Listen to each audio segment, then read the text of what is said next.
Hello and welcome to Crypto Exposed.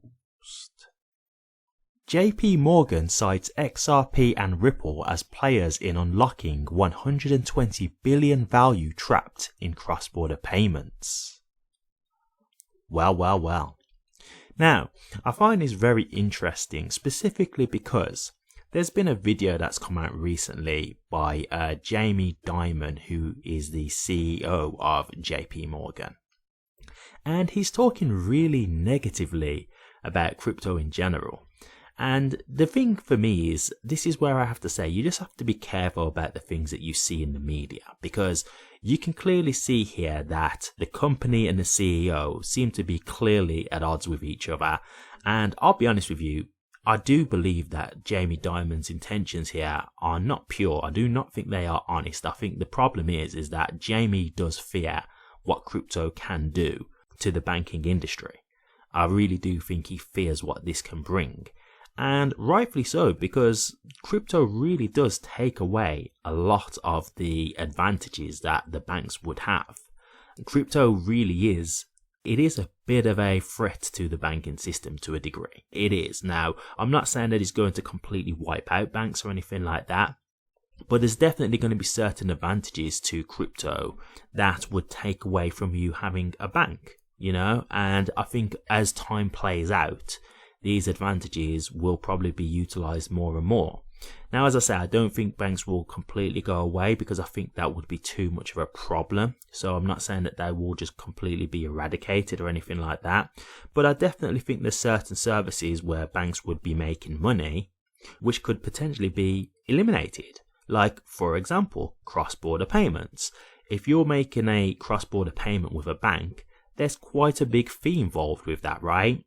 Well, because of XRP now being this instant paying mechanism that can settle in seconds and is dirt cheap to do, well, banks can't really justify charging some of these prices, right, that they would do before. And so this causes obviously a problem for the banks because this was one of the ways that they would make money. Now, was it costly to do these transfers in the first place? Yes, it was, but you've got to understand that a bank is still a business, so they are putting a bit of a charge on top of that fee to make their profit as well, right? They are also charging you to make a profit. So when it comes down to XRP now, that really changes things, right? And you've got to think, if let's just say the bank was to say, okay, well, we will still use XRP now, but we are still going to charge a fee because we still need to make our profit. Well, if that was the case, you could simply just go and buy some XRP yourself, transfer that XRP over to someone. All they've got to do is get themselves a crypto wallet. You then transfer the funds to them through to their crypto wallet. They then just transfer that XRP, sell the XRP, and there they have it in their designated currency. So you don't even need to go through a bank anymore. So there is that level of threat in a way to the banking system. But I've said this before, I do not think the government will allow banks to become obsolete. I just don't think that will happen. I think they will still be integrated in society in the long term. Now, maybe over years and years to come, they will slowly fade out. That's a possibility. But you've got to think about it like this. The way the world works, you need a bank account, right? Like, you need a bank account to pay bills. You need a bank account to receive a salary. So I don't think that's something that they're just going to change overnight. So I don't think this is something where XRP will completely just eliminate banks and that's it, just one click of the finger and then suddenly, banks are no longer used. I don't think that would be the case. But it does just show you the kind of things that XRP could do for people, right? And cryptocurrency as a whole, it's not just got to be about XRP. This could be many other cryptos that also serve other use cases. So I'm not going to show you the video here for copyright purposes, but I've just got this quick headline here so you can get the gist of it. JP Morgan CEO Jamie Dimon says he'd close crypto down if he were the government. Now, first things first, he's not in any position, nor the government in any position to shut crypto down. They can't do that. It's just that simple. They can't. Crypto is here now. Okay, they can try and regulate it as best they can and hope for the best. That's about it. Crypto is here. It will not be stopped to that degree. Now, yes, they may try and regulate it so heavy that people don't really want to use it, but I still think there will be the hardcore crypto fanatics who will want to be involved in crypto because of everything that it stands for. And that is pretty much anti-government. And so that's why the government probably would want to try and stop it, right? Because it goes against everything that they want to do. But I think they're very aware that they're not in a position to stop this now. So this is why I think they're just trying their best to make it a slow and steady migration rather than it just being a thing where it just comes through like a tsunami and just completely takes over everything. And I think this is exactly why the SEC are going the way they are in regards to trying to stop everything. I think that's why they're so militant with all these cryptocurrencies. I think they are trying to slow down adoption as much as they can. And so when you start to see this kind of stuff, you do understand why they're saying these kinds of things, because, you know, one of the things that they were saying here was, how crypto is being used for money laundering and how it's being used to send money to terrorists and things like that. Look, it's actually known that there's many banks that have been fined for money laundering and sending money to sanctioned individuals or sanctioned entities or sanctioned countries. This is a known thing. There's many banks that have had fines for this kind of thing, for breaches and stuff like that. JP Morgan being one of them. And so when they're talking about this kind of stuff, it just shows you the hypocrisy of what they're talking about, because, you know, he's mentioning how they're talking about money laundering and stuff like that. Sorry, but cash is way easier to launder money than crypto is. Crypto is on a blockchain. Everything that's done with crypto can be seen. So although it's anonymous right now because you don't know who holds that wallet, once they start to do like a KYC measure, so there's a KYC attached to a wallet, you will be able to see everything that that individual is doing. Now, I'm not saying that I'm advocating for that, because that does feel like a bit of an invasion of privacy when they could literally see absolutely everything that you're doing. But the point that I'm making is crypto could actually be way more transparent than fiat currency could ever be, than cash. Because with cash, you just hold cash and just pass it on to the next person, pass it on to the next person. There's no trace, right? I could just have cash now and I give it to one other individual for some kind of job. That person doesn't necessarily have to declare that as tax. They could do tax evasion because they don't declare that money. Well, with crypto, if they were to actually make it so an account was KYC'd, they will be able to see exactly what money's going into the wallet, exactly what money's going out, where it's going. Everything would be trackable. So blockchain essentially, if we put it down to it being like a regulated environment, and if they were to do a KYC, which again, I'm not saying I support, but I'm just saying if they were to go down that road, it would actually be more transparent. It would be way more transparent. So you can just see the hypocrisies in what they're saying here.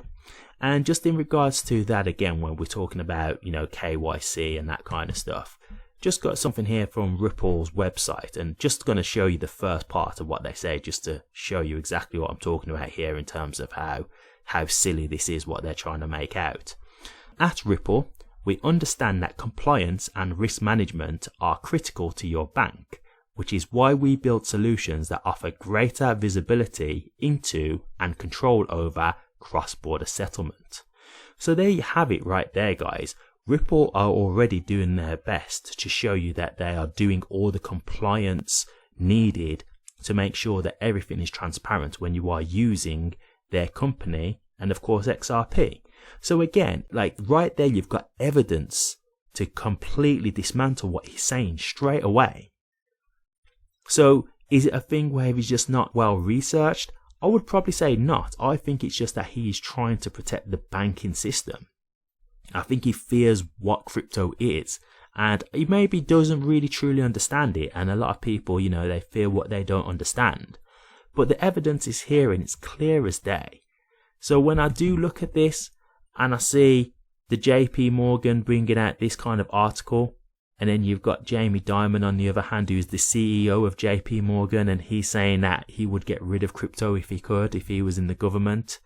One, you couldn't get rid of crypto, so you're not in that kind of position. Nobody is. Crypto is here and it's here to stay, whether you like it or not. That's one. And two, you know full well, in my belief, you know full well that not all cryptos are here for that kind of purpose. It's just like anything. Anything can get abused. But at the end of the day, if crypto was to be truly regulated to a certain level where accounts were KYC'd, it would actually be to a point invasive how trackable crypto would be, how much they could see of your account activity. It would be scary because they would be able to see everything. So this kind of talk from Jamie Dimon, it's just absolute nonsense, and you can clearly just see through what he's trying to do. I think it's very transparent, even though that's not what he wants it to be. He thinks that we're gonna, fall for the hoopla that he's trying to put out. But, it's very obvious what he's doing here, and he clearly either doesn't understand crypto or he's just lying because he wants to put out a narrative. It's pretty evident in my eyes for that. So very interesting to see here JP Morgan citing XRP and Ripple. I mean, look guys, in terms of the unlocking 120 billion, we know what that's all about. Anyone who's well versed in XRP, we already know what that is. It's basically Nostro Vostro accounts. So when banks want to make cross-border payments, they have to have Nostro Vostro accounts. What is a Nostro Vostro account? A Nostro Vostro account is an account that they have in another currency in another country, okay? So basically banks have accounts with other banks in other countries and they have money in that country's currency. So when a person wants to make a payment to another country, a cross-border payment, they already can use an account that they have in the other country as they have the currency readily available. Now, obviously, this means that they have to have a lot of money just laying there dormant in these accounts, which is obviously a problem because this is money that the bank could have for themselves to be readily available for other types of things, right? And so this obviously makes a problem, and you also have to go through the process of having to make the accounting work, right? In terms of, okay, so we're taking this out of this account and then we're adding that to that account and it was this currency, so we have to figure out what the exchange rate was at the time. So there's a lot of things that go into play that make it a bit more tricky, and that's why it can take a bit longer for it to be processed as well. Well, obviously with XRP, all of that goes away. With XRP, you have the currency. The person wants to take the money and turn it into another currency. The XRP gets brought with that one currency. It gets transferred to that other country. They sell the XRP. That gets transferred into the other country's currency. That is the end of the settlement. And this happens within 3 to 5 seconds. And that's it. There doesn't need to have money in another account to allow it to go through. You literally use XRP, which bridges it because you use the currency of A, which let's just say is dollars. So you buy some XRP in dollars, you then transfer that over to, let's just say, UK money, which is pounds. You then transfer the XRP to the other country, you sell the XRP, and then it comes out to the equivalent of pounds, and it's done. That's the end of it. Easy. Way more straightforward, instantaneous, much cheaper as well. The fees are pretty much non-existent. It's so fast and so cheap. It's barely even a fee. It's so cheap. So this is why it's just the better option. So when I see this in terms of JP Morgan, yeah, we already know that the banks know what XRP can do, right? We already know that. So it's really not new news to us in terms of seeing these kind of things. We know what XRP can do. We know what XRP can bring. So I'm not surprised to see this, but I just thought I'd do this video to show you guys, be careful with what you see when you're looking at the videos in terms of people in Congress and stuff like that, because, the stories that you might be seeing there could be completely different to what's going on behind the scenes, or even just what the bank are then putting out completely differently. It could be one person saying one thing and then you're seeing something that completely contradicts that. We all know that XRP is something that's going to be hugely beneficial to the financial system. So when it's all said and done, I'm not worrying about what people are saying right now, because a lot of these people as well, like, they're dinosaurs, right? Like, they don't really understand new technology. They don't embrace these kind of things because they don't understand it. They're a lot older, so they just think anything that's not what they're used to, not what they've grown up with, what they've been around, that they just kind of dismiss it, right? Thinking it's just some kind of fad, thinking it's going to just fizzle away. That's not the case. You're looking at the brand new technology that will revolutionize the whole banking system.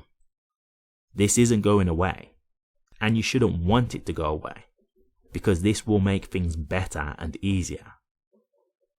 So, I will leave it there. I won't bother going into the article because I feel like I've covered everything off that I really want to cover off. But I just thought I'd show you this because, again, it lets you know where the banks are thinking. Just another thing as well.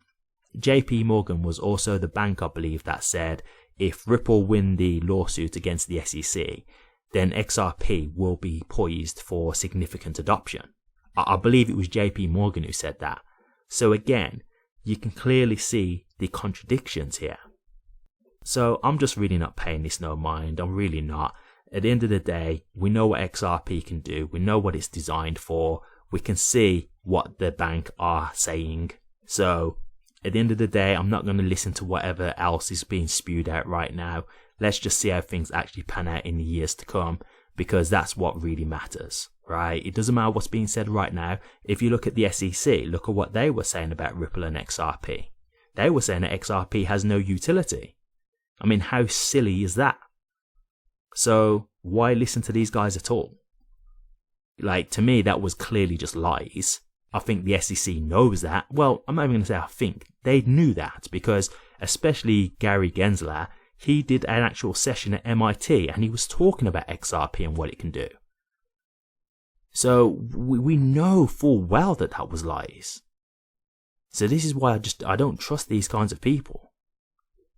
I'm not taking their words at face value. Definitely not. But what do you guys think? JP Morgan cites XRP and Ripple as the players in unlocking $120 billion in value trapped in cross-border payments. Do you agree with this? Do you think that JP Morgan are going to be using XRP in the near future? Or do you not agree with this? Is there anything that I've said that gives you any kind of concern, or anything that you feel like you can give any kind of counter argument towards this? And if you don't think that XRP is going to be used by JP Morgan, why do you not think that? And do you think they would use a different cryptocurrency alternatively? Let me know your thoughts, guys. I'd be interested to hear. Thank you very much for watching this. If you did like it, please remember to drop a comment, like, and subscribe. But until next time, take care.